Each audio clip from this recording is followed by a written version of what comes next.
Hello everyone, today I'm going to show you how to do a foundationless half double crochet, also known as a foundation half double crochet. First, you're going to start with a slip knot on your hook. Then you can either chain 2 or chain 3 for a foundationless half double crochet.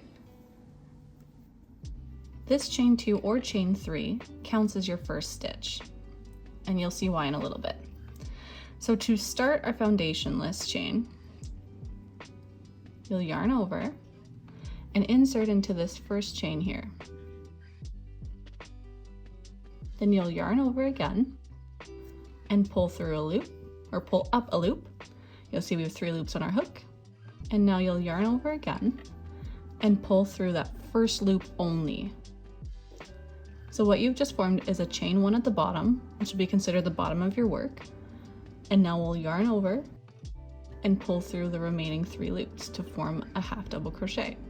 So if I turn my work, you'll actually see we have the bottom of our chain and our half double crochet. So this will be the top here and this is the bottom. To continue working this, turn my work back, you'll yarn over and insert into this chain 1 you just formed.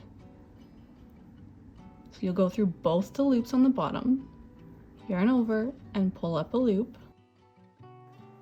and just like the first time, you'll yarn over and pull through 1 loop. Oops, you can see I accidentally pulled through 2. And there you formed your next chain 1. I'll yarn over and pull through these 3 loops again. And now you've formed a second half double crochet. And so you can continue working these until it says the number in your pattern or whatever you're creating. Sometimes you'll receive tension issues, and I'll show what those might look like in a little bit here. So I'm just gonna work 5 of these just to showcase. So now if I turn my work, you'll see that you formed this chain. This is a great way to create a stretchier foundation, because you can see I can really pull this.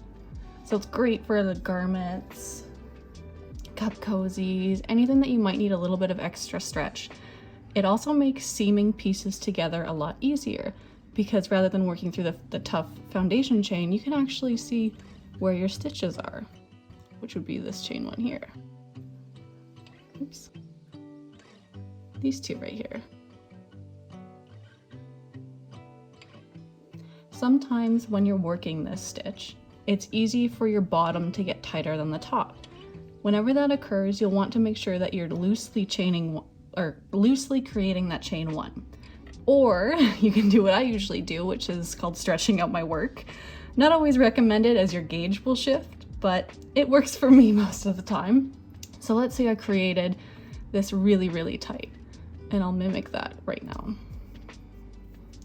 I'll do really tight chain 1s in the beginning, and then I'll loosen my HDC. And it'll start to slant. It's actually a reason why a lot of people don't like to use this method when their tension gets really off. So you can actually see it started to slant a bit. The top part is looser and the bottom is tighter. But if I give this a tug, you can actually kind of see that it evened out a bit. The height of my stitches are a different issue altogether, because I was going quite tight, but yeah, you can see that evens it out a little bit better. So if that ever happens to you, you can either undo your work and try and get a consistent chain 1 to HDC, or you can stretch your work. It's up to you. And yeah, so let's say you're done, you're happy with this, you would just continue whatever's in your pattern. So in this case, I'm just gonna do an HDC swatch. So I'll chain 1 to keep my edges even, and then I just work across this row.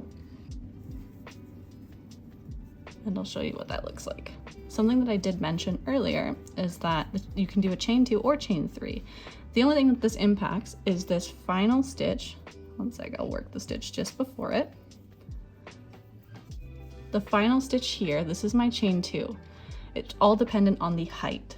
I usually find chain 2 is fine, but if you often chain tight, a chain 3 might be better for your HDCs in this case. So you'll work directly into this corner. Otherwise you'll miss a stitch entirely. Yeah, I can see that it works out just fine with this method. And now you have the super stretchy foundationless chain.